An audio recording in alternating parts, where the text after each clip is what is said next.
Hey class, this week we are starting our next module, which is focusing on writing in the humanities. And we really have two main objectives to this module.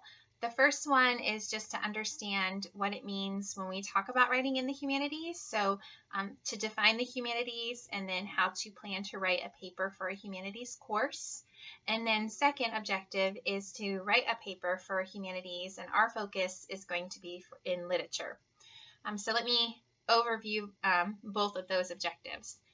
So first of all, when we talk about writing in the humanities, there are several classes that can fall under the humanities category, but those classes can include any sort of literature class, any religion, philosophy, visual arts, so any movies or portraits, sculptures, any sort of visual arts, music classes, and even history can fall under humanities. When it comes to writing in the humanities, humanities papers do use MLA format. So last week we wrote in APA because I wanted to introduce the APA format before we got into our longer project, which is coming up in the next module. I wanted to have some basic understanding of APA. But this week, since we're writing, or this module, since we're writing in the humanities, we're going to go back to MLA. So most of you used MLA in English 111.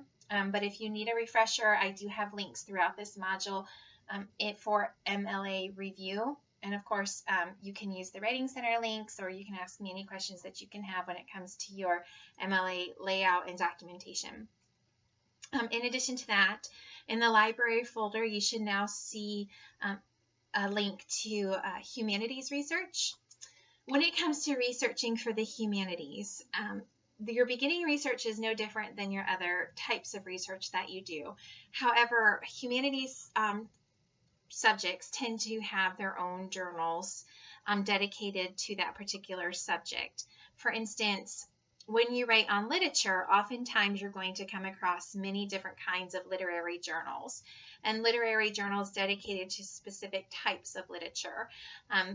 When I write on an author that was in the South, I could find journals specific to Southern writing. I can find journals specific to a generation of writing, a type of writing, a genre of writing. So there's not just a broad scope of literature. They divide it into very specific categories. And that's true for much of the humanities. The journals are very specific. And because of that, there's going to be additional search engines to help you. So our first step in understanding the humanities is, of course, the definition links, but also the library tutorials and just understanding how you would research for the humanities. From there, our focus for this module is going to be on literature. So for this week, we are reading a short story, and we're going to discuss the short story, which is going to kind of get us started for next week, where you're going to be writing a literary analysis. But I'm talking about it now because I know that many of you are going to want to get started with it this week. The literary analysis, there is a link that describes exactly what's required of you for this paper. There's several different stories from which you may choose, and there's several questions that you are able to focus your paper.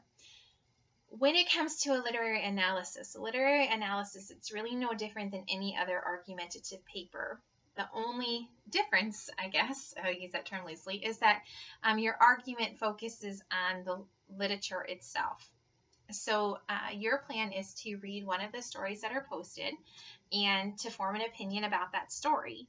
And I've given you some help because I presented a question that you're going to answer. Most literary classes, I know when I teach American Lit here at the college, I don't give questions for you to answer in your papers. I really leave it up to you to explore the topics that spark your interest when you read the story. But for this one, I've given you questions to think about as you read the story. And your plan for the paper is to answer the question, to present an argument as you answer the question. So how you do that is you use the story as your evidence. So you form your argument with your statement, you use the story, and I do require research for this as well. So I require you to use the library to find experts who agree with your point of view and to use them as support to the conclusion that you've drawn in your reading. Just a few things that I will remind you next week when you actually write to submit your paper. You don't want to use first person in this paper. Those I think, I feel, I believe, those are redundant statements. We understand that because you are the author of this paper. The goal is to present an argument like you would any other type of writing. So use the story and use your evidence to develop your thesis. So that should get you started with this week. But if you have any questions, of course, you can reach out to me at any time. But again, have a great week, and hopefully you come to enjoy the humanities, because I'm posted several good short stories that I happen to really enjoy.